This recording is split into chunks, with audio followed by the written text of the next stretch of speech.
Olá, meus amigos, a paz do Senhor Jesus a todos, amigos e irmãos, sejam mais do que bem-vindos.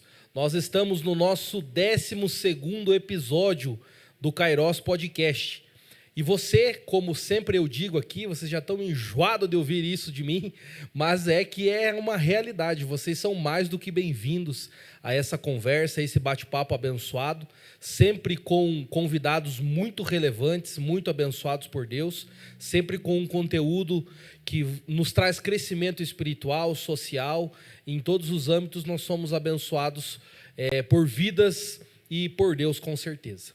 Eu sou o Brunão, para você que não me conhece, eu quero que você me ajude nesse trabalho, divulgando ele, curtindo essa página da nossa querida AD Campina, seguindo a gente lá no @Grupo Kairos _oficial, ou melhor, Grupo Kairos oficial _, né? Você pode estar nos abençoando, tá bom? Seguir a página da AD Campina também, @AD Campina.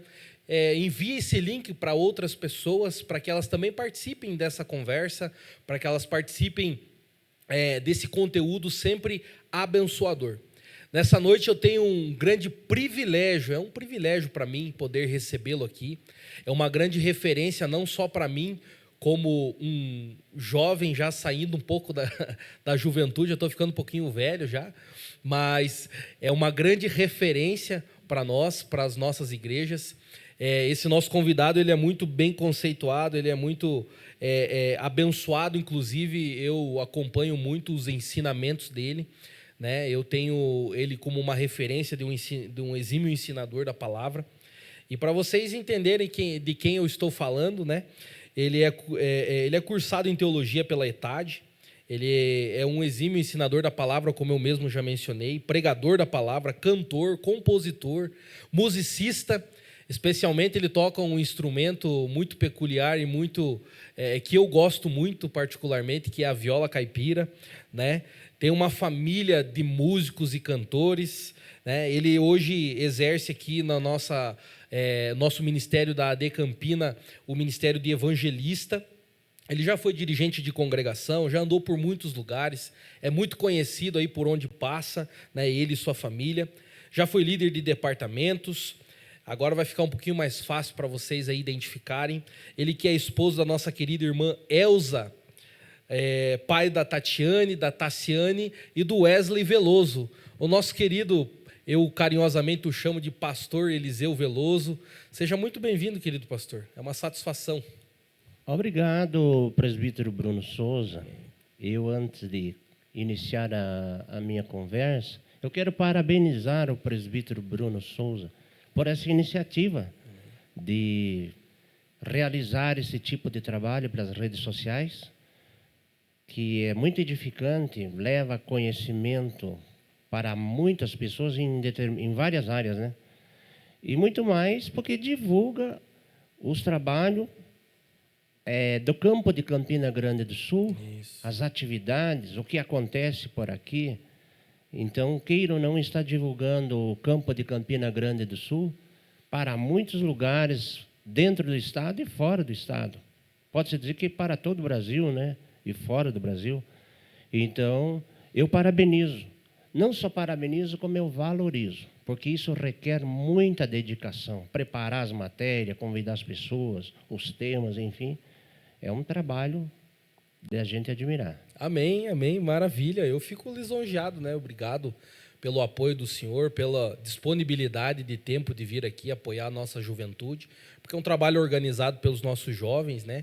E é um trabalho muito importante. E quando a gente recebe pessoas como de referência como o senhor, já com uma grande bagagem, eu me sinto lisonjeado por receber pessoas como o senhor aqui, porque a gente fica muito gratificante, né, recebê-los aqui. Então, mas uma coisa eu tenho a dizer, que nós, como obreiros, que fazemos parte do corpo ministerial, nós temos que estar dispostos a participar de todas as atividades existentes na igreja.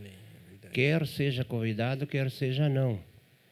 Eu poderia estar em outro lugar, num horário como esse, e convite não faltava.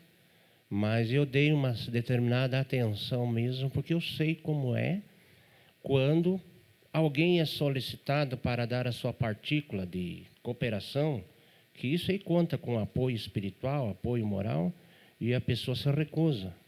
E o que acontece muito nos dias de hoje, numa igreja grande com departamentos, é se individualizar. Cada departamento tem seu dia, esse departamento não coopera com aquele não coopera com o outro, enquanto que não pode acontecer isso. Seria bom que cada departamento um prestigiasse o outro. Exatamente. E estivesse à disposição, a hora que for convidado, para ele estar ali. Porque isso fortalece todos os departamentos, um ao outro, né? Maravilha. E nós somos, pastor, muito privilegiados por Deus aqui na nossa igreja, porque eu costumo dizer isso, que a gente fica feliz porque as nossas outras congregações, nossos departamentos, eles nos ajudam muito nesse trabalho, né? Assim como o senhor, né? Muitas pessoas poderiam não vir, como o senhor mesmo falou, tem outras coisas para fazer, tem uma agenda mais importante, mas o fato de prestigiar a igreja local, de prestigiar os irmãos aqui da nossa congregação, a gente fica muito feliz. Pastor, nós queríamos te conhecer. Uma pergunta bem pessoal: quem que é o Eliseu fora do ministério de pastorado, de evangelista? Quem é o Eliseu, comumente falando aí na tua pessoalidade? Até dias atrás, seria um cidadão bocaiuvense. Mas a partir da hora que eu me instalei em Campina Grande do Sul, e diga-se de passagem, que já vai para 14 anos, eu me sinto um cidadão campinense. E defendo o nosso município, porque é aqui que eu vivo, é aqui que eu estou instalado, o meu emprego é aqui, defendo o local onde eu trabalho. Dias atrás eu ouvi alguém se queixando de Campina Grande do Sul, que é isso, que é aquilo, aquelas queixas. Eu falei assim, o país, o estado é grande para você escolher qualquer lugar que você queira experimentar, que seja melhor do que Campina. Então, quando a gente está numa congregação, numa igreja congregando, num campo, numa cidade, a gente tem que defender ali. A gente tem que ser. Então, hoje eu sou um cidadão campinense. Funcionário público, funcionário da Prefeitura Municipal de Campina Grande do Sul. Tenho a minha função ali como técnico em manutenção de veículos, equipamentos rodoviários e, além disso, um cidadão campinense. Maravilha. E, pastor, como que foi o teu encontro com Jesus? O senhor já nasceu em berço evangélico, encontrou Jesus no meio da caminhada, como é que foi? Eu já nasci num berço evangélico, coisa que sempre a gente imagina, que nascer num berço evangélico não significa ser salvo. Olha aí. Nascer num berço evangélico, porque os pais são evangélicos, são filhos de Deus, eu já estou garantido. Deus não tem netos, né? Então a gente já nasceu no berço evangélico. Já começa ali na escolinha dominical. Primeiro de tudo, apresentado no Templo Sede de Curitiba. Olha aí. Num culto de domingo à noite, pelo pastor de saudosa memória, pelo pastor José Pimentel de Carvalho. Fui apresentado por ele. Então, é uma boa raiz, né? Sim. Porém, quando vai pegando determinada idade, vai conhecendo as coisas lá fora, isso acontece quase que com a maioria. Dá aquela saidinha assim, né? Aquela saidinha para conhecer algumas coisas. E aí eu fui batizado com o Espírito Santo com 7 anos de idade. A música já começou comigo nessa época, de 7 anos de idade, porque os parentes, avós, tios, todos de famílias musicistas, né? Então aquilo já, como diz, vem no sangue. Já comecei a ter nas minhas mãos um violão com 7 anos de idade. Com uns 10 anos de idade eu conheci a viola e pratiquei na viola e acabei me oficializando mais na viola do que no violão. Olha aí. E, por consequência disso, a gente aprende a tocar o quê? Raras vezes de alguém conhecer hinos, composições, no ritmo de viola dentro da igreja. Verdade. Isso é verdade. E para quem vai aprender um instrumento, seja numa escola de música aí, ele vai aprender o que o professor ensinar lá. E nem sempre ele vai aprender hinos, vai aprender músicas evangélicas. E eu comecei a aprender as músicas raízes, sertaneja, Posso até dizer aqui uma música que já é antiguíssima. Menino da Porteira, a primeira música para tocar na viola, depois Saudade de Minha Terra, e vem outros. Com isso vai despertando a curiosidade de outros, no colégio, por onde você passa, e aí começa aquelas influências, da gente começar a tocar num aniversário, tocar numa festa junina lá no colégio, e quando você vê, você já está dentro da música, e, de repente, você já recebe outros convites. E, nessas horas, se não tiver alguém de olho ali, cuidando ali, não é fácil. A pessoa vai no embalo da música mesmo como uma correnteza. E, quando eu abri os olhos, eu já estava com 16 anos, cantando em todos quanto é lugares que exista. Rapaz. Né? Sociedades, casa noturna, circo, na época do circo com lona, assim. E daí você já monta uma dupla sertaneja, já arruma alguém para cantar junto. Uma dupla. E sempre rodeado de muitas pessoas, muito bem atendido, muito bem cuidado. O músico sempre é Música requisitada, destaque aonde chegar. É verdade. É destaque aonde chegar. Ele come e bebe sem pagar nada. Isso é verdade. Ele ganha roupa, ele ganha viagem, ele ganha e assim vai. Mas é aí que a pessoa tem que saber. E quando menos espera, já estava distante da igreja.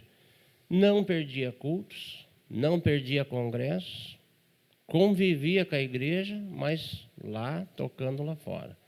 Dei muito trabalho, com certeza, para os obreiros na época. Porque, menino, você tem um dom tão bonito. Hoje você toca aqui na igreja, amanhã você está tocando lá fora. E a gente não conseguia sair. Muitas amizades, e teu nome cresce, você fica famoso da noite para o dia, assim. E Deus, você não consegue sair fácil disso. Não é fácil. Então, os obreiros até, na época, eram mais rígidos.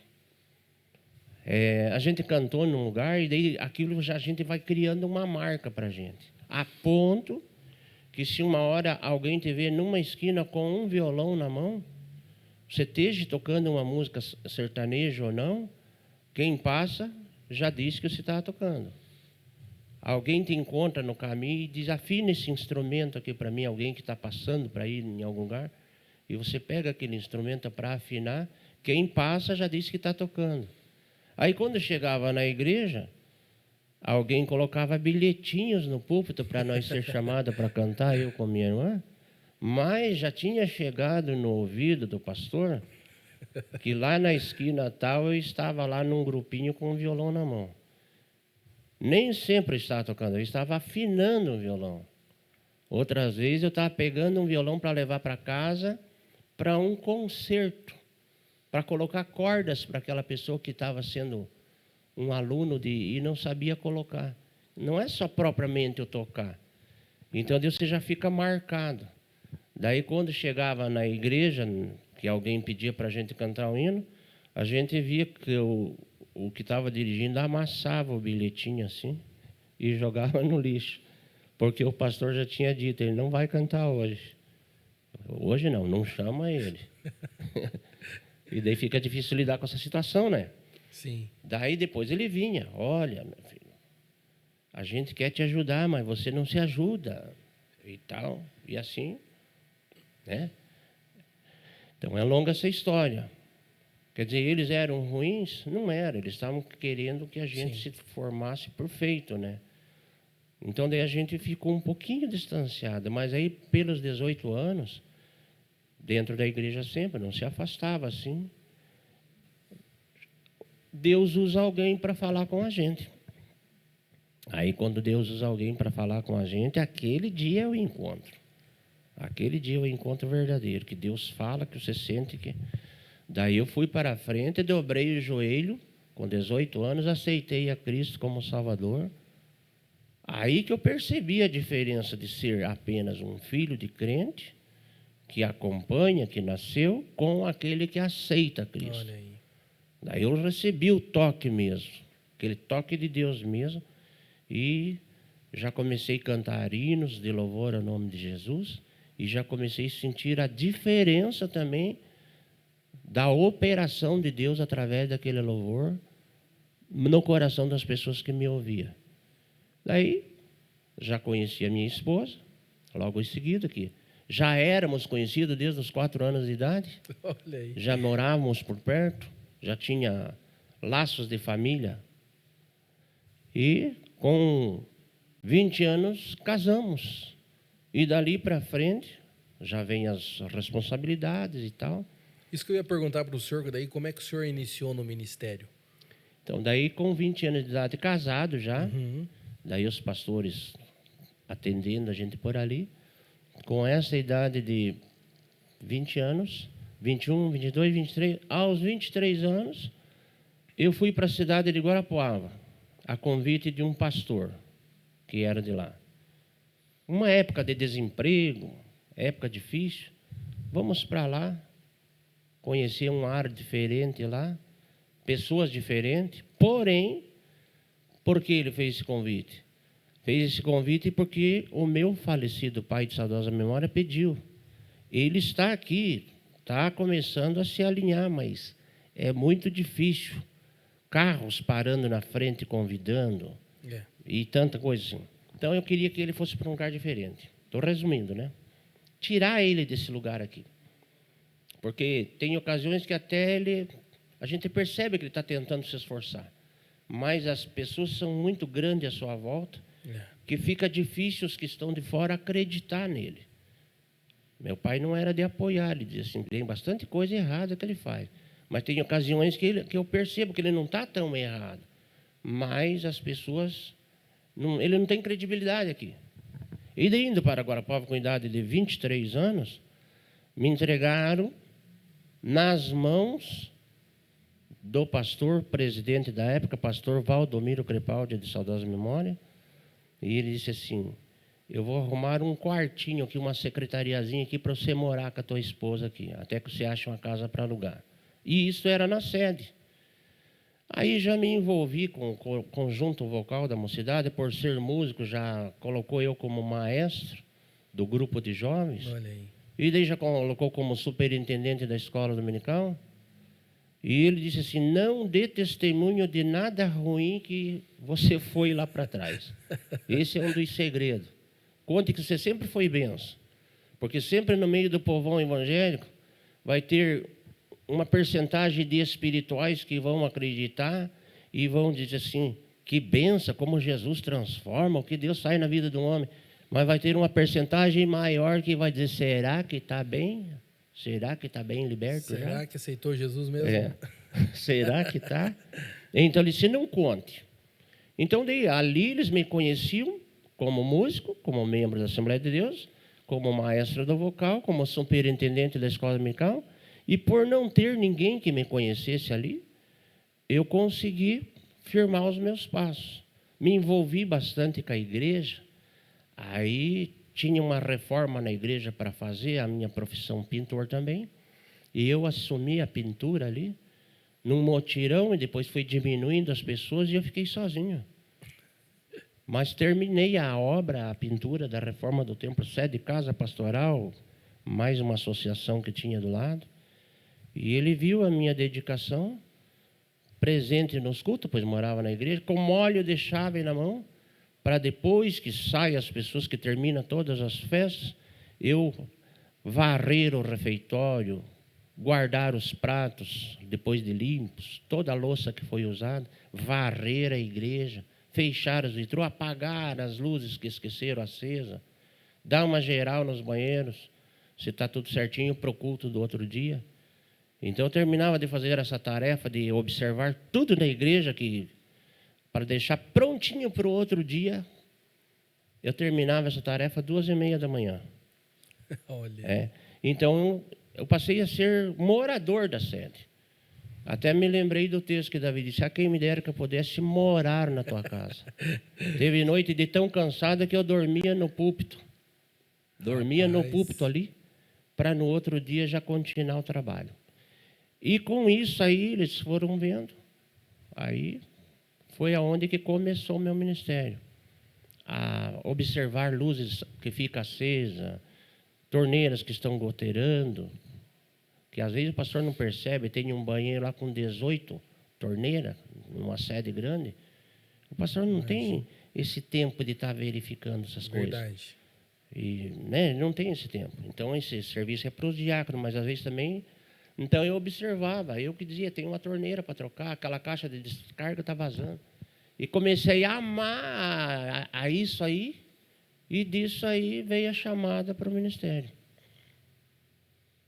E daí começou a desempenhar esse papel.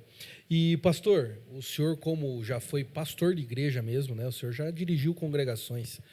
Uma experiência marcante que o senhor nunca mais esqueceu, assim, que o senhor possa citar, uma lembrança que o senhor tenha, quando o senhor começou a pastorear, que confiaram algumas congregações ao senhor, algum testemunho que o senhor tenha marcante aí? Então, ainda dentro desse assunto, que eu não falei, isso foi com 24 anos de idade que eu fui apresentado ao presbitério. Olha aí. Primeiro fui apresentado ao diaconato, 8 meses depois ao presbitério, com 24 anos de idade. Bem rápido, né? 24 anos de idade. Com certeza que nesse dia de reunião, eu não tive aprovação da maioria que estava ali. Não é porque não gostassem de mim, não, ele é muito novo. Chegou esses dias de Curitiba, ninguém sabe direito, novo, um menino de 24 anos. E o pastor disse uma coisa que é difícil um pastor dizer.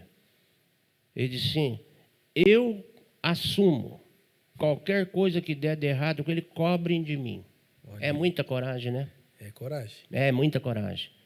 Porque eu não fui aprovado lá na hora de cogitar o meu nome. Eu sou prova disso, eu também fui bem assim.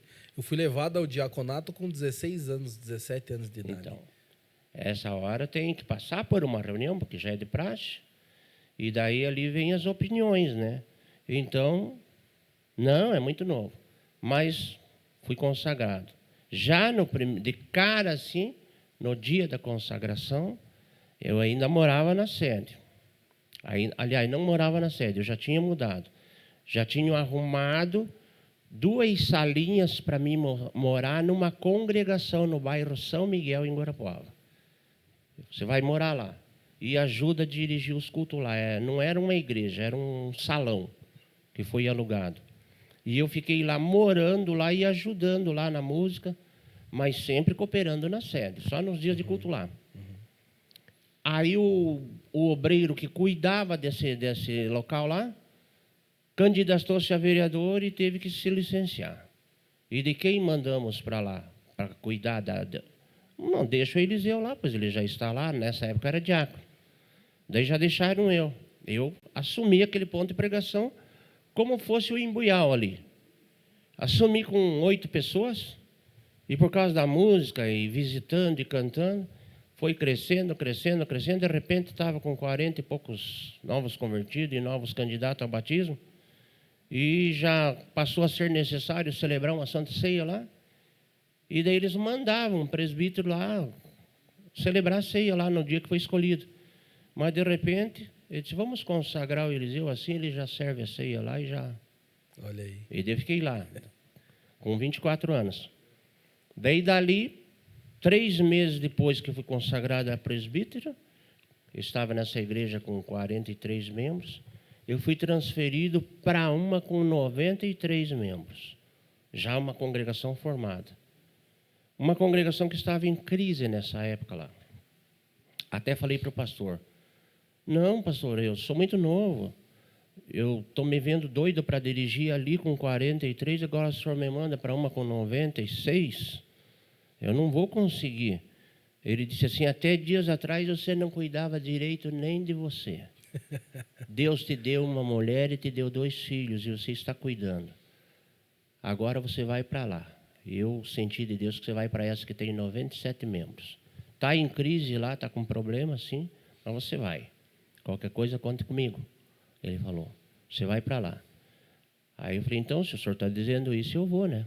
Para essa congregação, com 97 membros.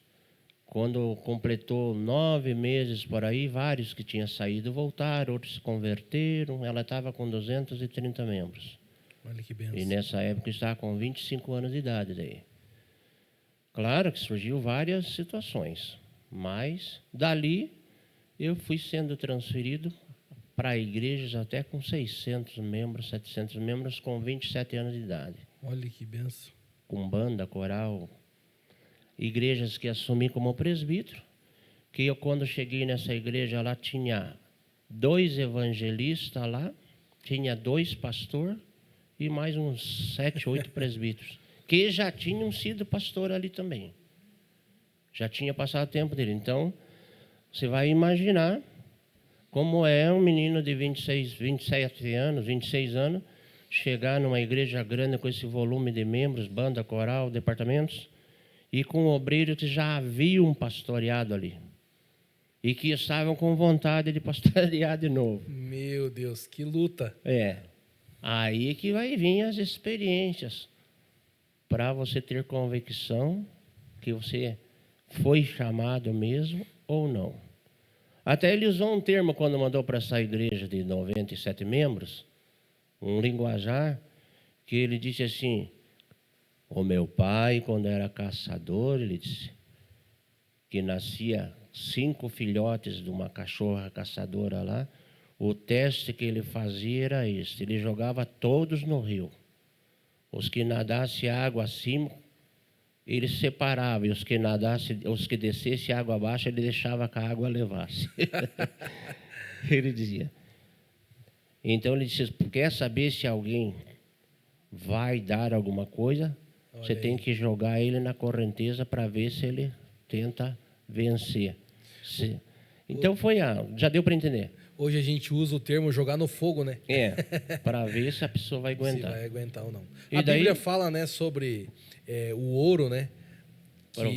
Provado no fogo, né? Então eu acredito muito nisso. Você quer ver um obreiro aprovado, joga ele no fogo. Então hoje nós temos assim uma visão diferente. Não condeno, cada líder tem seu método, sua intimidade particular com Deus, que a gente não pode discutir isso. Que é procurar alguém com bastante experiência para colocar em determinado lugar. Supõe-se que esse tal vai dar certo lá pelo porte e o que aquela igreja exige de um obreiro. É isso que se pensa. E quando olha para um novato, diz: não, esse é muito novo, você não tem experiência nenhuma. Ele nunca dirigiu nada. Mas, às vezes, isso daí pode surpreender. Às vezes, você pode mandar um com bastante experiência para um lugar e não dá certo.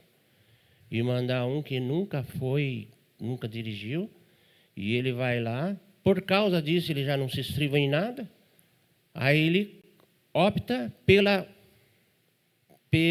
situação mais boa e mais correta, que é dobrar o joelho e chorar e pedir as decisões para Deus. Daí dá certo. Ele não vai confiando no que ele já sabe. E às vezes um que a gente pensa que não dá certo, ele dá certo. Ele sofre, mas daí ele sente Deus com ele. E Deus também não abandona. E Deus vai dizer assim: aquele que tem bastante experiência, até parece que ele não precisa tanto de mim. Então vou deixar ele que... Agora você que não tem e está temeroso, eu vou ficar rente com você. Daí dá certo. Que benção. E pastor, a tua história com a música, o senhor já falou como é que o senhor iniciou lá, ainda na tua infância, adolescência, né? E depois que o senhor casou com a irmã Elza, tudo começaram, o senhor entrou nesse ministério de itinerância, de sair cantando, gravou CD, como é que foi? Não, a minha itinerância, na realidade, foi quando eu casei com ela. Eu tinha uma itinerância antes de casar, que eu já contei, que era rodar o Paraná inteiro, cantando em bares, em casas noturnas, em rodeios, em tudo. Era uma itinerância, né? Já Com era certeza. uma itinerância. Porém, quando eu casei, que eu fui para a igreja, que eu estou dizendo lá em Guarapuava, o pastor falou para mim, já comecei desde cedo a saber disso. Ele disse assim: você tem que carpir a tua roça e não a dos outros. Olha aí. Tem bastante congregação aí no campo aqui para você cooperar, tem a sede e eu quero você aqui. Você não vai ficar andando para lá e para cá. Ele disse sim, porque o obreiro que é itinerante, às vezes ele tem um sonho ou um equívoco, que ele esteja totalmente no plano de Deus, fazendo a obra de Deus, e não. E não está. Ele disse sim, e não está. Ele pode ter experiências, Pode ser usado em ocasiões lá e ganhar almas para Cristo, com louvor à pregação dele? Sim, pode. Mas ele tem que ter uma base, que é a igreja, o campo, o local onde ele congrega, e para ele ser um obreiro de valor, de peso, ele tem que ser submisso ao seu pastor e ser comunicativo e nunca tomar atitude nenhuma, nunca aceitar uma agenda, nunca marcar nada sem primeiro conversar com o pastor. Se o pastor não está precisando dele, se o pastor às vezes não está com algum plano com ele naquele dia no campo, na igreja, para daí saber, sempre com o aval do pastor e com a bênção do pastor. E principalmente esses pastores eram muito exigentes nisso. Então eles criaram, a gente se formou assim, a prestar serviço, mas sempre pedindo a autorização do pastor. Se pode ou não pode, se dá ou não dá. E a maioria das vezes ele disse que não. Ele disse uma vez só, por mês. Você vai no lugar, você vai pegar uma carta comigo e quando você for lá, você traz a carta para mim ver que você teve lá com a assinatura daquele pastor. Porque teve ocasiões de o pastor sair para um lugar pregar o presidente e o grupo da igreja sair cantar também, se encontrarem lá nesse lugar, um não sabia do outro. Aí é complicado. Então, uma aberturinha assim. A gente foi moldado deste jeito. Maravilha. Abrir só um parênteses aqui, caso o pastor queira tomar uma água, mas eu só quero mandar um abraço aos nossos queridos irmãos aí, irmãs que nos acompanham. A gente até conversava antes de começar o podcast, tem pessoas de longe que nos assistem, né? Até de outros estados. E o senhor me deu uma informação que quem sabe até de outro país hoje vai assistir, né? É dos Estados Unidos. Né, o irmão do nosso querido pastor, o pastor Josias Veloso. Inclusive, quero mandar um abraço para toda a família Veloso. Acredito que as tuas filhas também no Rio Grande do Sul, Passo Fundo. Hã? Passo Fundo, Rio Grande do Sul, vão estar assistindo também. Então, mandar um abraço a todos vocês que nos acompanham e nos prestigiam. Nessa noite está aqui, inclusive, um dos filhos do senhor, né? O Wesley Veloso, o nosso violeiro aqui da sede. Esse nos acompanha por onde vai também. É um dos nossos jovens do Kairos aqui que nos ajuda, que nos apoia. E esse instrumento é muito maravilhoso. Eu até essa semana eu separei um vídeo e mandei para o Wesley. Eu não sei se ele comentou contigo. Eu achei um vídeo do senhor com a irmã Elza cantando muito antigo. Achei no YouTube, inclusive. Né? É um canal de uma outra pessoa que eu não sei quem é. Mas o senhor continua ainda cantando com a irmã Elza? Se convidar, canta? Continuo louvando com ela, com o Wesley, quando as filhas moravam perto com as filhas. Mas, de acordo com o que a gente vai cooperando na obra e vai assumindo outras responsabilidades, vai se dedicando mais numa outra área, que isso cada tempo pode ter mudanças. Quando eu comecei aí com os 24 anos que era presbítero, eu pregava andando no púlpito, de um lado para o outro. Eu não condeno quem faz isso, não estou dizendo que seja pecado. Descia do púlpito, ia lá embaixo, era outra coisa. Pregava em ar livre, quase não precisava microfone. Com o tempo que a gente vai pastoreando, porque eu morei em vários lugares, eu fui consagrado em 1988. Tive um tempo em Guarapuava, como eu já falei, dirigi várias congregações, quase que em todos os bairros eu dirigi.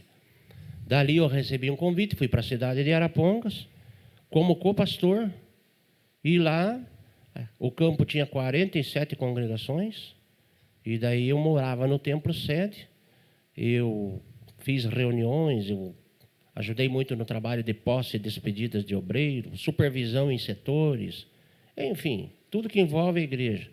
Parte financeira também, eu comandei a construção do templo sede de Arapongas lá, pegando as doações de dinheiro, anotando, depositando no banco, comprando no material de construção, pagando os pedreiros contratados, férias, 13º e tudo isso. Então, eu fiquei um tempo. Depois eu retornei para Guarapuava. Depois de Guarapuava, vim para Campo de Rio Branco, Campina Grande do Sul, que era Campo de Rio Branco. Depois para Bocaiúva do Sul. De Bocaiúva do Sul, eu fui para Castro, cidade aí dos Campos Gerais. Então, nessa somatória aí, soma 37, 38 anos. Olha aí, 38 anos. Claro que dentro de cada congregação pastoreada, dentro de cada lugar que morei, dentro de cada cidade que estive, passei algumas experiências. Algumas, né? Cada cidade que você muda é um sistema. De congregação para congregação já tem modificações. Igrejas que assumem que já era pastoreada por outro, já vem num sistema, depois mudar para outro, então é assim por diante. Isso aí, sempre nós nos queixávamos, e isso estou vendo aqui no campo, que alguém às vezes não compreende, e eu posso dar uma resposta boa para essas pessoas que protegem, que abonam as decisões do pastor presidente, que é transferir o obreiro de uma igreja para outra. Que antigamente não era assim. Um obreiro ficava 30 anos numa igreja, sim, 14, 18. Futuramente foi aparecendo esse sistema de obreiro ficar ao máximo 2 anos numa igreja e ser transferido para outra. Então, os pastores sabem o porquê, eles já analisaram demais isso em convenções, não tem nem o que questionar. O que eu tenho que dizer é que um pastor que fica 12 anos num lugar, 15, 20, ele vai ficar bitolado àquele único sistema. Isso é verdade. E aquele que muda bastante, ele se forma um obreiro assim mais preparado, tanto culturalmente como espiritualmente, enfim, tem vários itens que se fosse dizer, por causa dele mudar bastante. Ele fica um obreiro assim, pode-se dizer, bem mais hábil assim, para pastorear e lidar com o povo. Maravilha. Pastor, a gente separou um tema hoje que o senhor nos inspirou, ele inclusive, sobre gratidão, né? Que a gente mencionou ali. Ele é muito baseado num testemunho muito recente que o senhor teve com Deus, né? Uma experiência maravilhosa. Eu queria que o senhor contasse brevemente como é que foi esse testemunho para a gente falar sobre gratidão. Se formos analisar essa palavra gratidão, ela se divide em três ramais, né? A palavra gratidão. Tem a gratidão teórica, tem uma gratidão passiva e tem a gratidão ativa, que uma torna-se diferente da outra, né? Mas gratidão mesmo a gente pode dizer assim desde a hora que nasceu. Desde a hora que nasceu e desde tudo que passou até chegar agora. Com vida, os sofrimentos, as experiências, tudo é gratidão. Mas para ter essa tal coisa que não é um dom dado por Deus, não é uma coisa que se aprende em escolas, pode ter, mas é uma coisa natural que pode estar dentro de qualquer um de nós. Cabe só a nós pôr em prática isso, exercitar ela. A gratidão teórica poderia ser aquela gratidão que a pessoa fala bastante na gratidão, escreve versos bonitos, frases, né? Posta frases bonitas, todavia, ele fica naquela teoria. Aí a gratidão passiva é aquela que a pessoa torna-se grato, mas fica interiormente, fica dentro dele.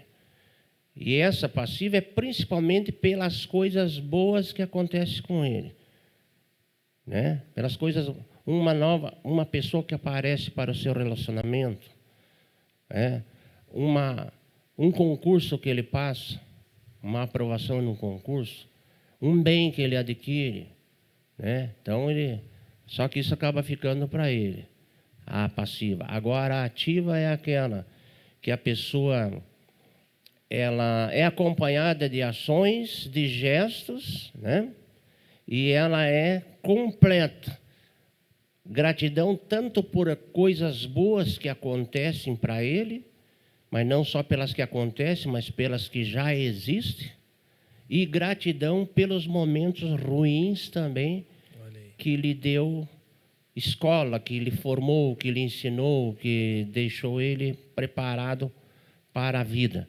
Então, essa ativa é a completa, que é acompanhado de gestos, reciprocidade.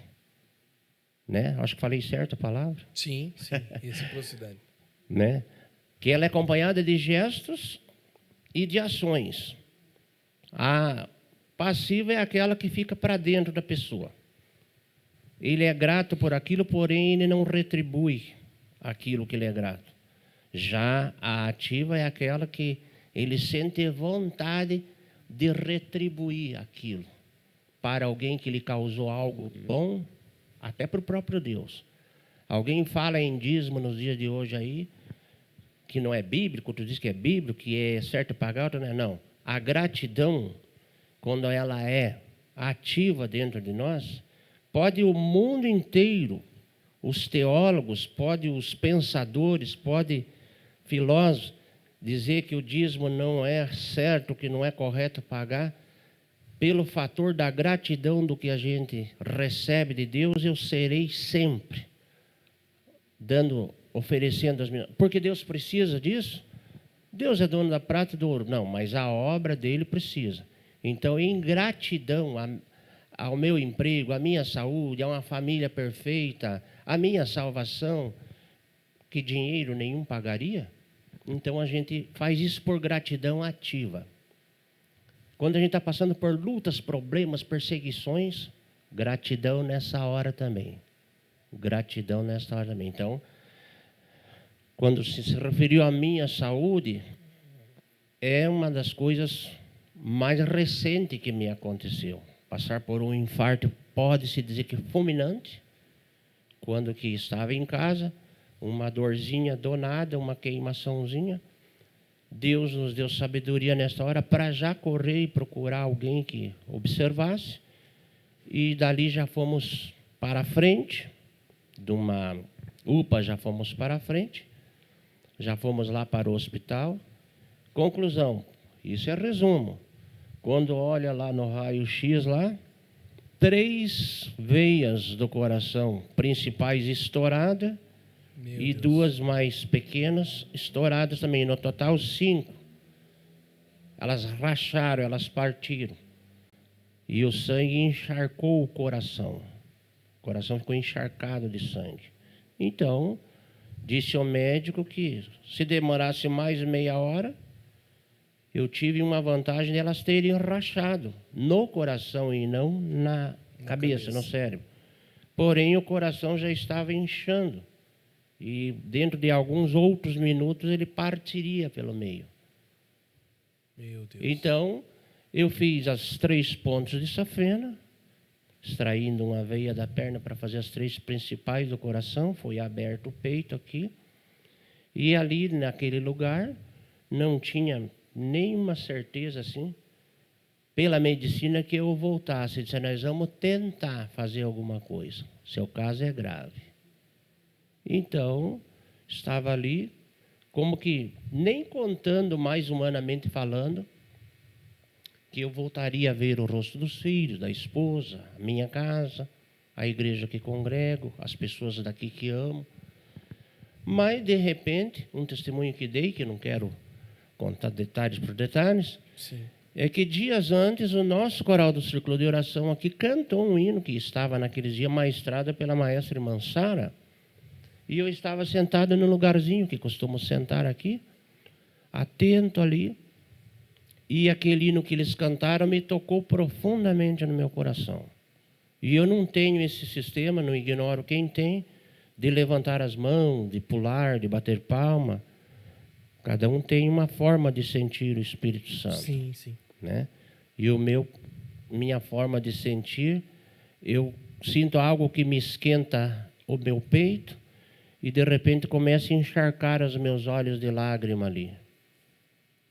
E molha meu olho assim. Eu não me manifesto, mas eu estou sentindo. E nessa noite eu senti forte aquele hino que elas cantaram. Este problema para teu Deus é nada. E aquilo, daquela noite, foi tão gostoso. Agora, no dia que eu estava lá na UTI, imaginando que não voltaria mais, que não ia ver o rosto de ninguém, o hino cantou na minha mente. Este problema para teu Deus é nada. E aquilo cantou a noite inteira. A noite inteira. Eu vendo os médicos ao meu lado e aquele hino ali. Então, de repente, entrei para o centro cirúrgico, já não vi mais nada. A cirurgia demorou 4h20.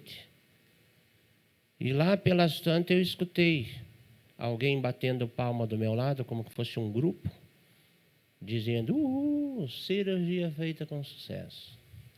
Eu abri o olho e virei o rosto para trás. E vi os médicos ao meu lado. Eu disse, já fizeram a cirurgia? Com essa voz que eu estou falando aqui. Não foi outra. Eles assustaram e disseram, rapaz, você já está falando, parece que você nem fez cirurgia. Ninguém que entra aqui e passa pela cirurgia que você passou, volta a falar menos de 2, 3 dias para frente. Que é Deus, né? Você saiu agora de lá e já está falando. Eu falei, eu só estou perguntando, não pode? Ele disse, não, nós estamos admirados. Você já está falando. E ali eu fiquei. Dali fui para o quarto, dentro da UTI, né? E lá eu vi as camas da ala de lá, daqui onde eu estou, de madrugada, quando eles apagam todas as luzes e vão descansar numa outra sala. Fica só um monitorzinho ali. Pip, pip. Caso ele dispare, a central avisa, eles vêm atender o paciente. E para lá no canto disparou, numa cama lá, daqui eu estou vendo. E eles já vieram atender ali e tal. De repente vieram lá na minha cama aplicar uma injeçãozinha, disseram, é aquele lá, nós nadamos e morremos na praia. O que aconteceu? Morreu. Qual era o problema dele? A mesma cirurgia tua. Rapaz. Aí estou olhando assim, dali mais uns 20, 30 minutos, pulou 2 camas e pegou outro. Né? Elas foram lá também, fizeram atenção, daqui a pouco me trouxeram a notícia que tinha morrido. Meu Deus. Era de um outro problema lá do fígado. Daqui a pouco pulou mais 2 camas e pegou outro, que era um baleado, que trocou tiro com a polícia. Na minha concepção, como a gente aprende que a morte é um personagem, né? Falei, ela está passando por lá. Está passando lá, ó. Que não venha para o lado de cá. Que não venha para o lado de cá. E de repente passou para a nossa ala aqui. Passou para a nossa ala aqui. Falei, veio para cá. E ele pegou um do canto lá. Aí eu entortei o corpo como pude assim, para olhar e conseguir ver as camas que tinham para lá. E contei, eu falei, se for pela regra, que cada 2 camas pega um, o próximo sou eu. Imagina-se nessa hora ali, né? Nesse lugar. Então, mas ela veio e pela regra era para ser eu. Cheguei a me arrumar ali, já deixei as mãos certinhas, o corpo, porque depois que esfria é difícil arrumar, né? Mas ela passou, ela pulou, ela pegou do lado da esquerda. Rapaz. Naquela hora, já veio alguma coisa na minha mente e o hino cantando. Esse problema para teu Deus é nada. Eu falei, não, Deus vai me dar mais anos de vida. Eu vou para casa. Glória a Deus. Quebrou a regra, pulou, eu já não vou. E pegou mais um para lá e daí foi embora. Desse jeito. E nessa hora fazendo reflexões assim, melhor coisa que eu senti ali naquele momento é estar em paz com todos. Em paz com todos, na igreja, em casa, com os familiares, no trabalho. Se fosse o momento de ir, eu estava preparado. Não tinha ninguém para vir me pedir perdão e não tinha ninguém que eu precisasse ir pedir perdão por alguma coisa. Isso aqui é uma coisa que eu deixo vivo aqui nessa noite. Que quão bom e quão suave é que os irmãos vivam em união, amando verdadeiramente um ao outro, amando a seu próximo como a ti mesmo. A gente vê o peso e o valor dessas palavras nesta hora. Isso é verdade. E ali fiquei mais alguns dias para resumo. E aí saí, vim para casa. E exatamente nesse dia, como é sabido de todos, eu já tinha passado pelo crivo, dias antes. Exatamente nesta quinta-feira próxima, que era o dia da cerimônia de apresentação ao Ministério Pastoral e Evangelista lá na cidade de Londrina, eu estava na UTI. E o pastor que leu e chamou meu nome lá no dia, eles deixaram 2 cadeiras vazias lá, que era para ser as que eu ia sentar. Na hora que ele leu lá, chamou meu nome, ele disse: esse obreiro está sendo consagrado lá na UTI. Olha aí. Eu conheço o currículo dele, a história dele de tantos anos. Ele sempre viveu bem com seus pastores presidentes, nunca criou problema, nunca rebelou-se com nada, nunca trocou de ministério, nunca se ausentou, sempre ali, trabalhando, e com muito mérito que ele está sendo consagrado lá na UTI. Os demais virem suas mãos em direção àquelas cadeiras, como se ele estivesse ali, e vamos fazer a oração neste momento. Então foi um momento muito emocionante, que eu assisti a live lá na UTI. E como humano que somos, claro que eu queria estar lá na cerimônia. Sim. Claro que eu queria estar lá. Naquela hora me doía o peito assim e pensava: meu Deus, 35 anos eu servi como presbítero, agora chegou a oportunidade de ser consagrado evangelista e eu estou aqui.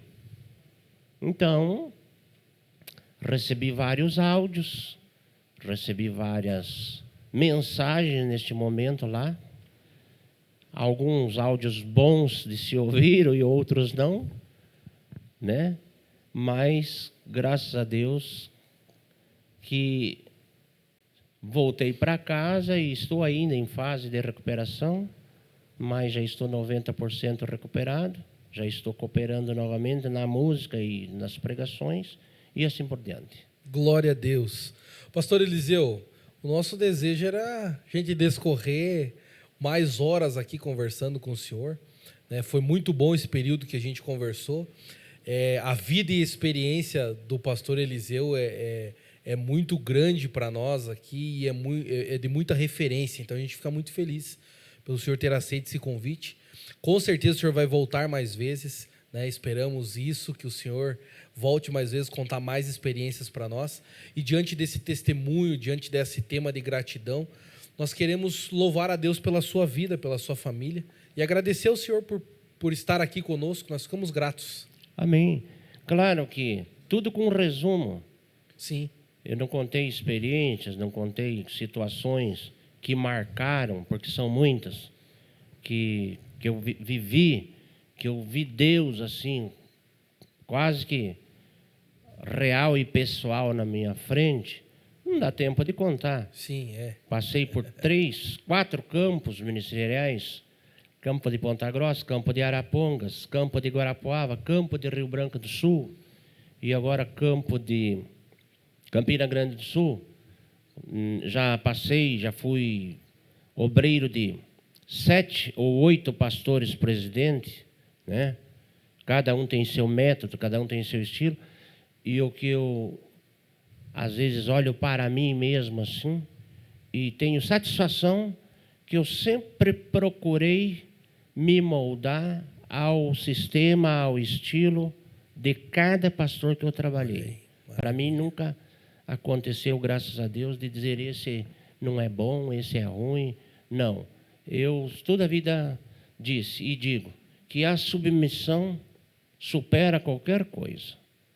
Submissão. Quando a pessoa estiver disposta a obedecer, quando ele estiver disposto a ser servo, qualquer pastor vai dar certo para ele. Maravilha. E ele vai dar certo em qualquer campo. Perfeito. Maravilha. Pastor Eliseu, mais uma vez, a minha gratidão. Nós não vamos dispensá-lo de forma alguma, né? Como eu costumo dizer, não tem como chamar um músico, compositor e não pedir para ele cantar. Então, vamos aproveitar que o Wesley está aqui com ele, eles vão se preparar aqui. Enquanto isso, eu quero deixar uma última palavra para o senhor, quiser agradecer alguém, mandar um abraço. O senhor agradece e daí eu já volto para mim, a gente já faz o encerramento aqui. Eu espero que a minha participação aqui tenha sido de grande valia, servido para muitos que me ouviram, ainda que tudo em resumos assim. Não sei se em alguma ocasião eu me antecipei as suas perguntas. Não, muito pelo contrário. Mas aquilo que eu pude repassar aqui, que tenha sido útil para todos que me ouvem, principalmente os obreiros. E, na verdade, o que a gente passou e que já viveu, muitos já vêm dizendo há horas para mim que talvez não seja num momento como esse que será bem aproveitado o que eu vou dizer mais, escrevendo um livro. Olha aí, ó. Escrevendo um livro. Olha aí, ó. Daí eu vou ter o tempo de colocar mais coisas assim. Mas eu quero ser grato a Deus em primeiro lugar, mais uma vez, de eu estar aqui participando, pelo honroso convite do presbítero Bruno Souza, que também tenho a minha admiração. É uma coisa que não me expresso, mas tenho admiração pelo seu ministério, pelo seu trabalho, pela pessoa que é, né? Então, eu quero agradecer esse convite, esse momento, mandando a minha saudação a vários amigos, companheiros que estão nos acompanhando neste momento, especialmente as minhas duas filhas lá em Passo Fundo, a Tatiana e a Tassiana, a esposa que está lá também, tirando umas férias, irmã Elza, que Deus abençoe grandemente. E muito grato, muito feliz de ter o meu filho Wesley aqui, Olha aí, ó. que sempre me ajudou. Eu posso dizer que o meu ministério, ele é rico, ele é grande, ele é valoroso ou valioso, mas eu tenho a participação de cada um, da esposa, não sei quanto por cento, mas é bastante. Não vou dizer muito também para ela ficar mais tranquila. Dos filhos também, cada um tem sua participação, porque se a esposa não colaborar e não for uma apoiadora e os filhos também não, é difícil. Mas eu tenho um apoio tremendo de cada um deles e ele está aqui comigo nessa tarde. Maravilhoso. Muito obrigado. Isso.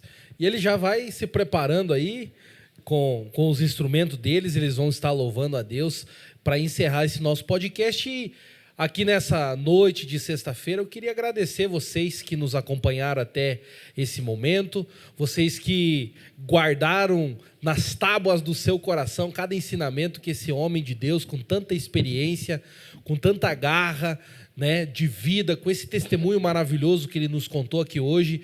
Seja grato a Deus, independente da circunstância, assim como ele nos ensinou hoje, tá? Tenha essa gratidão ativa dentro do teu coração. Eu tenho a plena certeza que Deus vai fazer infinitamente mais sobre a sua vida.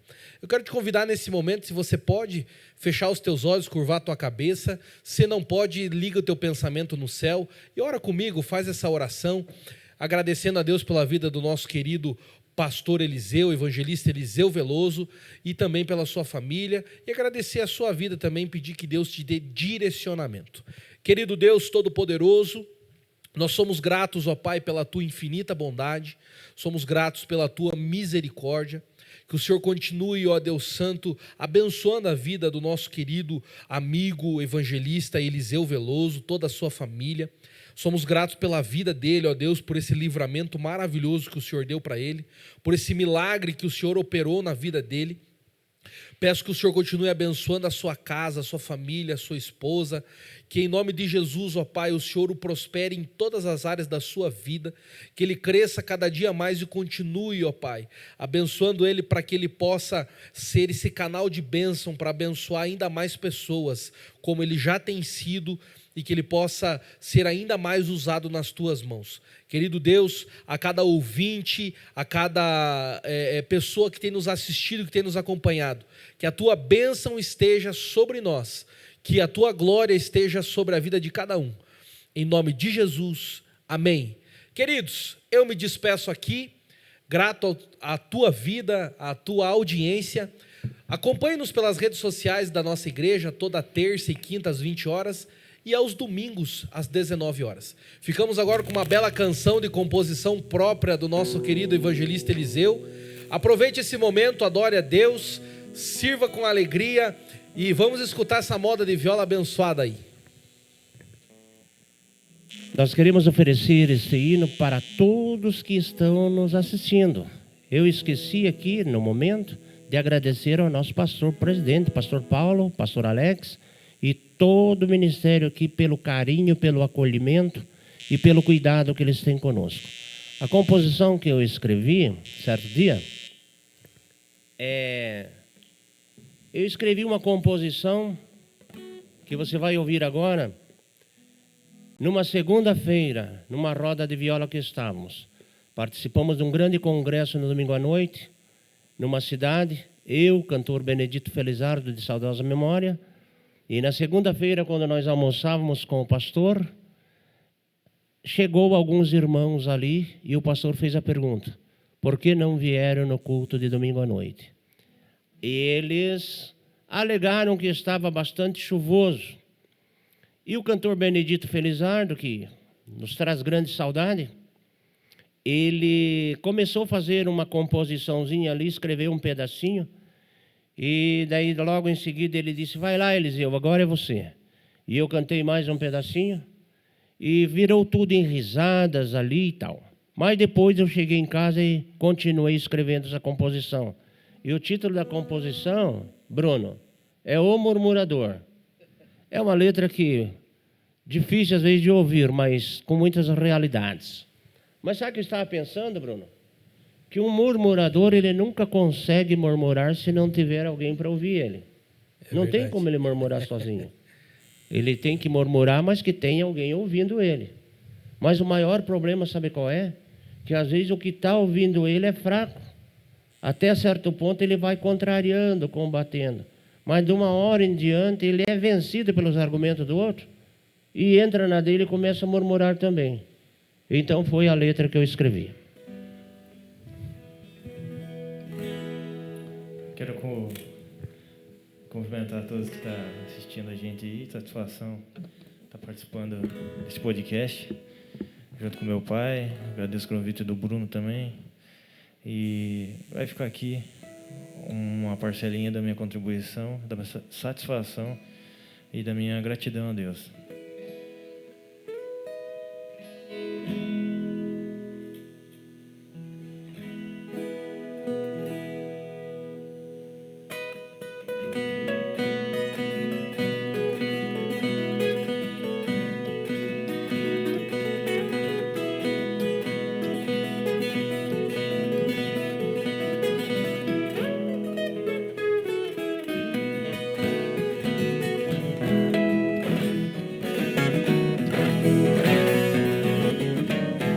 Vou contar para vocês o que foi que aconteceu. Domingo não foi à igreja porque à tarde choveu.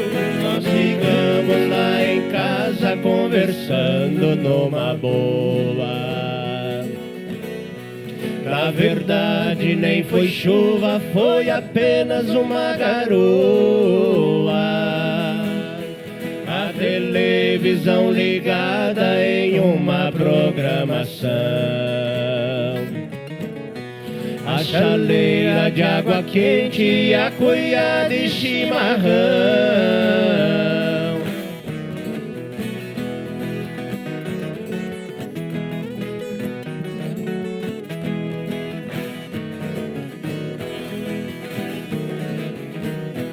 De repente escutei alguém bater no portão. Abri a porta pra ver, vinha chegando um irmão. Fiz convite para ele, o convite ele aceitou. O irmão entrou pra dentro e num banquinho sentou,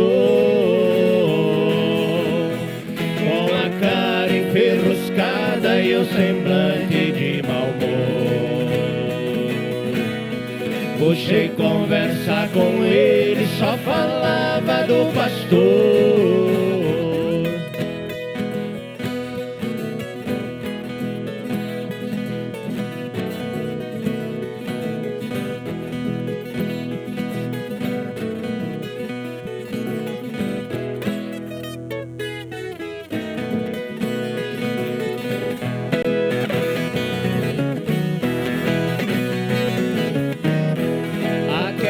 Chuvinha fina transformou num temporal.